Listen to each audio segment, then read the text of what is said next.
안녕하십니까 선생님들. 다문화 사회의 인권교육 12주차 2교시 강의 시작하도록 하겠습니다. 저희 1교시에서 다문화 교육의 의미와 역사 부분을 자세히 설명하기보다는 이제 시민불복종이라고 하는 그 역사에 관통할 수 있을 만한 하나의 주제를 가지고 설명하는 데 좀 치중을 했었고요. 그래도 그냥 좀 넘어가기에는 아쉬울 수 있는 부분이 있어서 간략하게 보고 그 다음 장으로 넘어가면 좋지 않을까 이런 생각이 들거든요. 저희 주 교재로 보자면 50쪽 내용입니다. 특히 이제 우리나라가 미국 다문화 교육 내용을 많이 수용하였기 때문에 미국 다문화 정책이 어떤 방식으로 변화해 왔는지 한번 살펴보는 것. 한 단락 정도거든요. 그래서 이거 살펴보는 건 의미가 있을 것 같아서 보도록 하겠습니다. 미국의 다문화 정책은 배척주의에서 벗어나 동화주의, 용광로 정책, 그리고 샐러드 볼 정책으로 그 정책의 지향점이 변화해 온 것으로 알려져 있다. 배척주의는 미국 건국 초기에 미국으로 건너온 이민자들이 자신들을 보호하기 위해 새로운 이민을 거부하기 위해 전개된 일종의 대중운동을 의미한다. 진정한 의미의 다문화 정책 이 안에 포괄되기는 굉장히 어려운 성격이라고 말할 수 있는 그런 부분이죠. 두 번째, 동화주의. 미국의 주류를 형성하고 있던 백인 청교도 문화에 여타의 이민자들을 동화시키기 위한 일련의 움직임을 의미한다. 초창기 모습이긴 한데 주류 문화 속으로 비주류 문화를 흡수한다는 측면에서 볼 때 요즘은 이런 방식은 좀 지양하고 있죠. 세 번째, 용광로 정책은 이민자의 수가 급격하게 증가함에 따라 세계 여러 나라의 다양한 문화를 용광로에서 녹임으로써 통합된 새로운 제3의 단일 문화를 창출하는 것을 이상으로 삼는 정책을 의미한다. 이렇게 해서 용광로 정책이 이제 동화주의보다 약간 진일보한 것처럼 묘사하고 있는데, 실제 또 미국 사회 실상을 살펴보면 꼭 그런 측면만 있는 것은 아니죠. A, B 합쳐가지고 C라고 하는 새로운 문화를 창출하자는 것인데 꼭 그렇느냐 따져볼 필요가 있다는 겁니다. 자, A가 주류 문화라고 생각을 해볼게요. 그 다음 B가 비주류 문화입니다. A와 B를 합쳐가지고 녹여서 만들어낸 게 A 다시. 새롭긴 한데 A에 가까운 것이죠. 그래서 이 용광로 정책이 어떻게 보면 동아주의의 일종으로 보는 것이 오히려 더 적합한 시각일 수도 있다. 이런 비판적 견해도 존재하고 있습니다. 조금 비교해 가시면서 보시면 좋을 것 같고요. 그 다음 샐러드 볼은 여러 과일과 채소가 샐러드 볼 안에서 각자의 맛을 유지하면서도 서로를 보완하는 것처럼 각기 다른 특징을 가진 사람들이 나름의 개성을 유지하면서 사회 전체를 위해 시너지 효과를 발휘하는 것을 이상으로 삼는 정책을 의미한다. 모자이크 이론, 이것도 조금 비슷한 성격을 가질 수 있겠죠. 크기와 색깔은 다른 모자이크들이지만 그것이 합쳤을 때 아름다운 빛깔 만들어내는 것이니까요.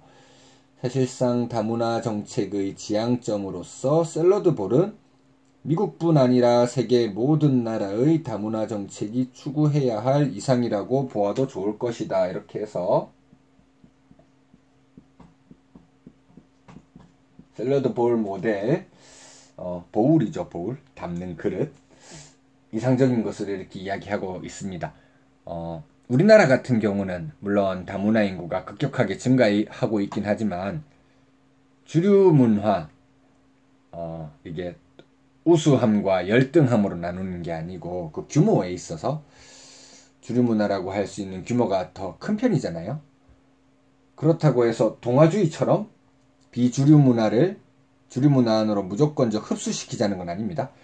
주류와 비주류의 구분이 존재할 수 있으면서도 그 둘이 조화롭게 공존할 수 있는 상태를 지향하는 것. 샐러드 볼 같은 경우는 주류, 비주류 구분을 하지 않죠. 그것과는 조금 다르게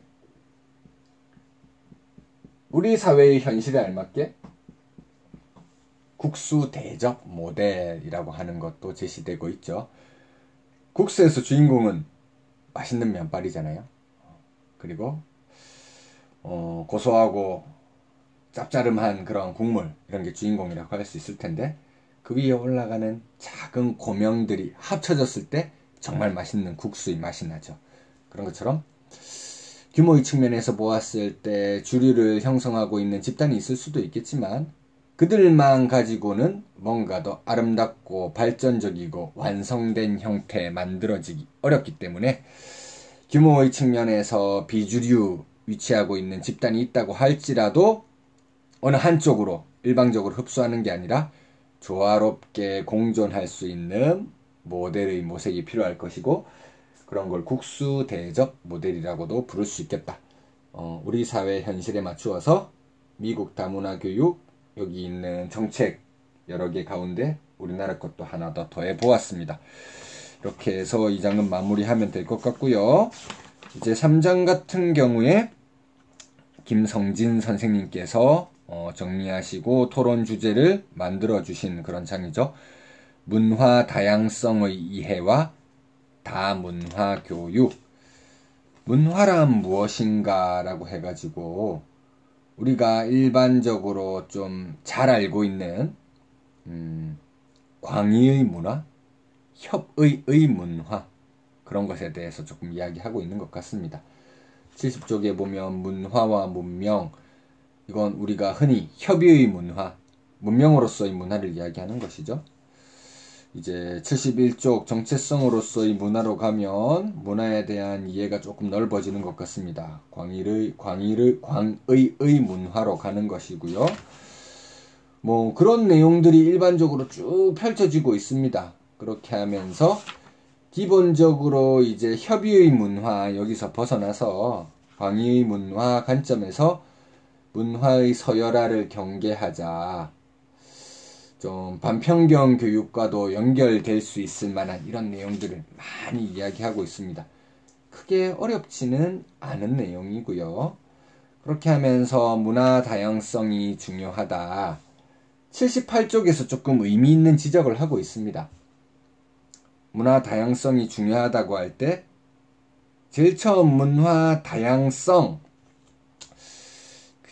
저희가 제 논문 가지고 수업을 했던 이번 학기 초창기 부분에 윤리적 상대주의 다양한 논제들을 제가 구분해 드리면서 사실적인 측면의 논제들과 규범적이고 당위적인 측면의 논제들로 나누어서 설명했던 적이 있습니다.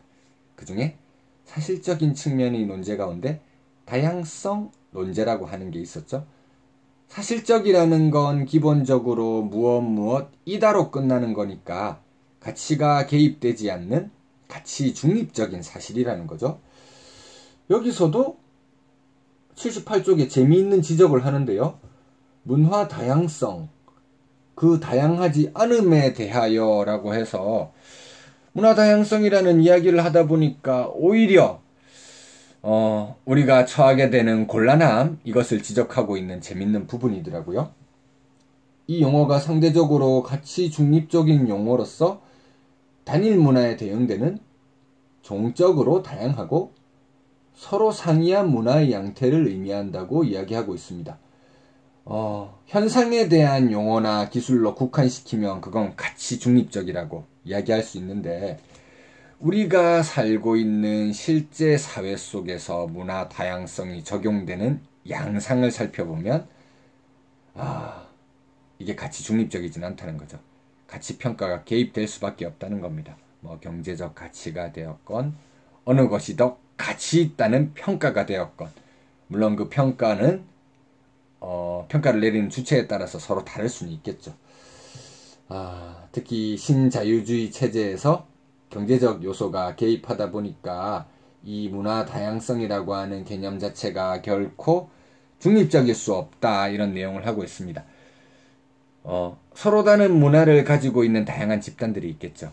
하지만 집단이라고 하는 건 기본적으로 규모의 차이가 존재한다는 것이죠. 거기서 기인하는 여러 가지 문제점들이 있을 것 같습니다. 그래서 그와 관련해서 81쪽 내용을 저희가 이번 2교시에는 조금 자세히, 또 81쪽에서 서술하고 있는 그대로 살펴본다기보다는 저희 시각으로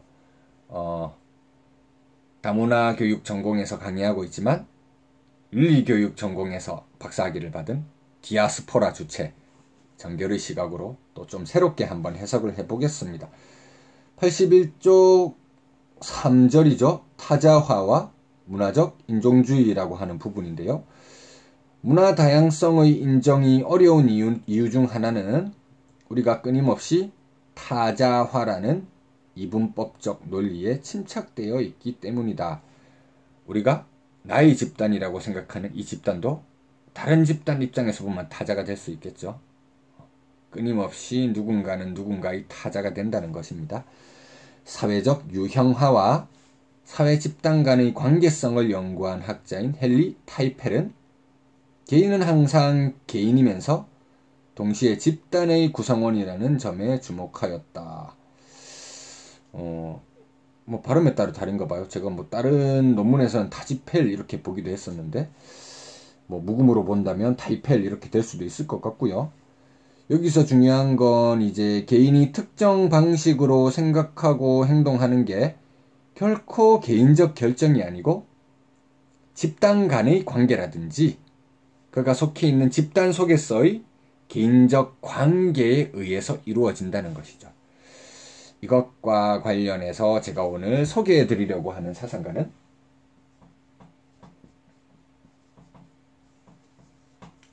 니부어라고 하는 사상가입니다. 니부어, 라인홀트 니부어. 제가 예전에 한번 간단하게 언급을 했던 적도 있었던 것 같습니다. 그 이명박 대통령이 휴가 들어갈 때 라인홀트 니부어의 대표저서 책을 한 손에 딱 들게, 제목이 잘 보이게 들고 들어갔죠. 도덕적 인간과 비도덕적 사회라고 하는 겁니다. 아마 본인이 뭔가 좀 역설하고 싶었겠죠. 나 개인적으로는 뭔가 도덕적으로 하기 위해서 노력하고 있는데 사회가 뒷받침을 안 해준다. 이걸 좀 상징적으로 나타내주고 싶지 않았는가. 니부어의 주장을 조금 담아서 그렇게 보이려고 했던 것 같긴 합니다. 실제로 그런 주장이 좀 나타나거든요. 우리가 개인적으로 볼 때 엄청 이타적이고 착한 사람들, 도덕적 기준에서 보면 도덕적이다, 윤리적이다 이렇게 칭찬받는 사람들이 있습니다. 하지만 그 사람 삶의 다양한 국면을 살펴본다고 하면 언제나 그렇지는 않을 수도 있습니다. 100% 그렇지는 않을 수도 있는데, 안 그런 경우가 개인적인 이익이 걸린 문제, 여기서는 본인이 보통 윤리적이다, 도덕적이다 평가받는 사람은 개인적 이익 정도는 포기할 수 있는 그런 역량이나 성품을 가지고 있습니다. 하지만 본인이 속해 있는 집단, 가장 작게는 가족 집단, 조금 더 넓게는 사회 집단, 같은 문화를 공유하고 있는 집단, 그 집단의 이익이 걸려있는 문제, 그 속에서는 개인적으로 보았을 땐 이타적이고 양심적이라고 불렸던 사람들도 굉장히 이기적이고 비도덕적인 행동을 하는 모습을 서슴지 않고 보여주기도 한다는 것이죠. 왜냐하면 집단 간의 이익이 첨예하게 갈등하고 있는 것이 우리 사회의 현실정이기 때문입니다. 문화적 차이를 매개로 해서도 집단 간의 갈등이 일어날 수 있겠죠. 국제관계 이론 가운데 현실주의라고 하는 게 있는데, 거기서 뭐 진정하고 영원한 평화를 달성할 수는 없겠지만 일시적으로 평화 달성하는 게 가능할 수는 있다. 그 방법이 뭐냐면 세력 균형이다. 동맹을 통한 세력 균형. 예전에 이제 냉전 시기 미국, 소련 이렇게 있을 때 서로 힘이 비슷하니까 잘못 싸움 시작하면 다 같이 공멸할 수 있으니까 안 싸우고 팽팽하게 맞서 있죠. 긴장감 있는 평화라고도 할 수 있겠죠. 뭐 힘이 좀 약한 집단이 두 집단이 있다면 그 두 집단이 연합을 해가지고 힘센 집단 하나랑 그 세력 균형만 맞추면 되는 겁니다. 근데 안타깝게도 우리 사회에서 보면 특히 우리나라 같은 경우도 기존에 이제 살고 있었던 그 선주민들 훨씬 더 세력이라든지 규모가 크잖아요. 좀 다문화 교생원들이 열세인 상황에서 세력 균형을 만드는 것 자체가 굉장히 어려울 것입니다. 이 집단 간 힘의 차이, 균형의 차이 때문에 집단 이기주의라고 하는 게 해결되기가 굉장히 어려운 상황이거든요. 이걸 다시 개인적인 차원으로 돌아가서 개인이 올바른 행위해라. 한 명 한 명이 양심적으로 살아라. 이렇게 호소해서는 우리 문제가 해결되기 어렵다는 겁니다. 그렇기 때문에 리부어가 주장하는 건 사회윤리적인 해법이라는 것이죠. 집단 사이에서 인간들끼리의 관계는 굉장히 정치적입니다. 다분히 정치적인 것이기 때문에 개인의 양심에 호소해서만 절대 해결할 수가 없고요. 사회 정책이라든지 제도의 그런 밑받침이 되어야 된다는 것이죠.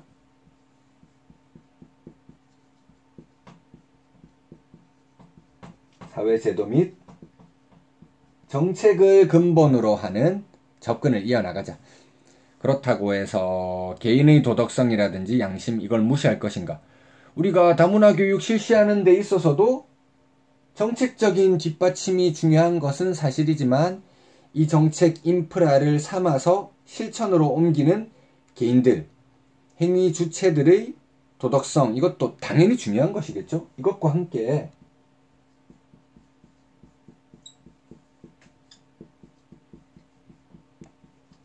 개인의 도덕성도 당연히 중요하다는 건 인정하는 겁니다.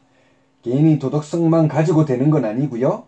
사회 제도나 정책을 가지고 집단 간의 이기심이라든지 이런 걸 견제하고 세력의 차이가 있지만 다양한 집단들이 다 이익을 볼 수 있는 올바른 제도나 정책이 잘 마련되고 그 위에 개인의 도덕성이 얹어질 때 여러 가지 사회 문제들이 효과적으로 해결될 수 있다. 이런 이야기를 하고 있는 것이죠. 개인의 도덕성이 사회의 도덕성을 결정하지는 못하지만 사회의 도덕성이 개인의 도덕성을 일정 부분 이끌어내고 한 방향으로 인도할 수는 있다. 이렇게 보고 있는 리부어의 사회윤리 입장, 우리가 다문화 교육이라든지 정책적 접근에 있어서도 굉장히 관심을 가지고 주의 깊게 보아야 할 부분이라고 생각이 듭니다. 두 번째 장도 이렇게 좀 저만의 색채를 담아서 좀 새로운 내용을 하나 소개를 해드렸고요. 이번에 또 김성진 선생님께서 토론 주제라고 해가지고 정말 토론처럼 질문거리를 던져주셨더라고요. 우선 첫 번째, 문화 다양성의 이해와 다문화 교육에서 주는 시사점. 두 번째, 문화 다양성 교육과 인권 교육, 이렇게 해서 저희 교재에서 이야기하고 있는 그런 내용들 자연스럽게 녹이셔서 토론하고 싶은 내용으로 두 가지를 제안해 주셨습니다. 저희가 실시간이 아니기 때문에 이 내용에 대해서 제가 한번 그 김성진 선생님이 제안해 주신 주제를 가지고 그 질문에 알맞은 내용을 한번 고민을 해봤습니다. 문화 다양성을 다룰 수 있는 인권 관련 딜레마 주제는 어떤 것이 있을까? 2번, 문화 다양성의 가치를 내면화할 수 있는 주제에는 어떤 것들이 있을까? 전 지구적인 주제. 1번, 2번으로 구분되어 있는 질문이긴 하지만 저는 궁극적으로 둘이 하나로 합쳐질 수 있는 그런 내용이라고 생각했습니다.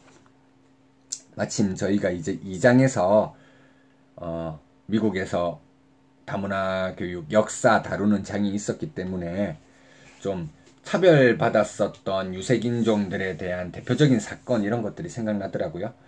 또 최근 코로나 관련한 세계 정세와 관련해서 전지구적인 주제 다루어 주시고 계시길래 연결을 한번 해볼까 이렇게 생각을 했어요. 연도를 2개 정도 제가 제시를 할 거거든요. 지금 초등학생들은 잘 모를 겁니다. 선생님들은 잘 아실 거예요. 연배가 저랑 비슷하시다면 더 잘 알겠죠? 저 초등학교, 저 국민학교 때인데요. 전 국민학교를 졸업했습니다. 초등학교를 나오지 않았어요. 아예 1, 2, 3, 4, 5, 6학년 때까지 저는 국민학교였거든요. 국민학교 2학년 때 뭐 이 정도였던 것 같습니다. 대한민국 가요계에 한 획을 그은 가수들이 등장했죠. 어떤 노래가 발매되었던 연도인지 아십니까? 네, 서태지와 아이들이 난 알아요 발매했었던 시기인데요. 이때 미국에서 좀 무서운 일이 하나 벌어집니다. LA 폭동이라고 하죠. LA 폭동.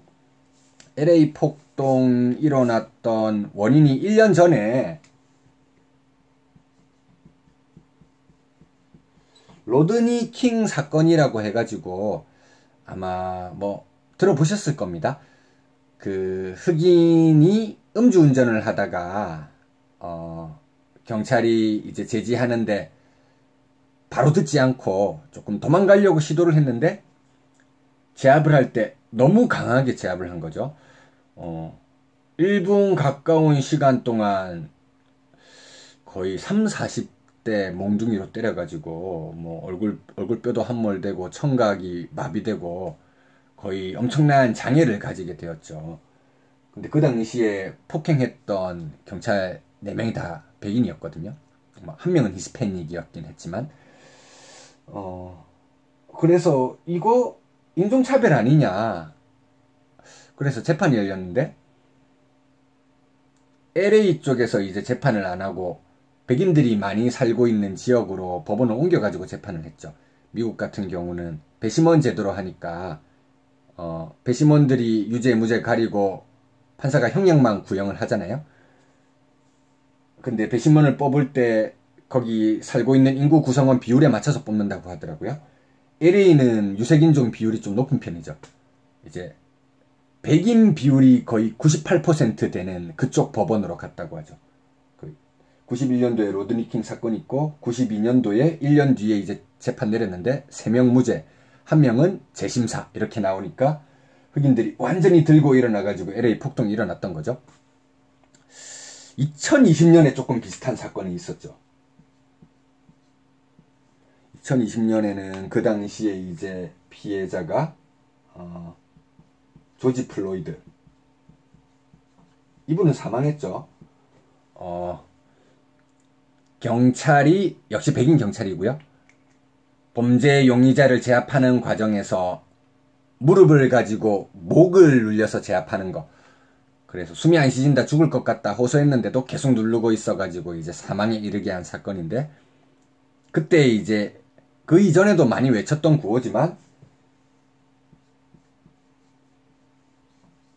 BLM Black Lives Matter 흑인의 생명도 소중하다 이런 주장을 하잖아요. 근데 여기서 중요한 게 아까 제가 시민불복종 운동할 때도 중요한 성립 요건 중에 비폭력성이라는 것이 있다고 했는데 이런 여러 가지 폭동을 보면 폭력적인 그런 형태로 번지게 되는 경우가 많거든요. 폭력적인 형태로 번지면 피해를 입는 사람들이 있을 겁니다. 이 당시에도 이제 LA 폭동 때 우리 한인들, 아시아인들이 많이 피해를 입었고요. 막으려고 하는 경찰이 있다면 물론 LA 폭동 때는 경찰들도 다 철수했었습니다. 백인 구역에서 다 바리케이트 치고 지키고 있었죠. 요때 이제 흑인들이 좀 폭동을 일으키니까 경찰들도 많이 다치게 됐었어요. 그래서 두 번째 똑같은 건데요. 이번에는 블랙이 아니라 블루입니다. 블루 라이브스 매터스.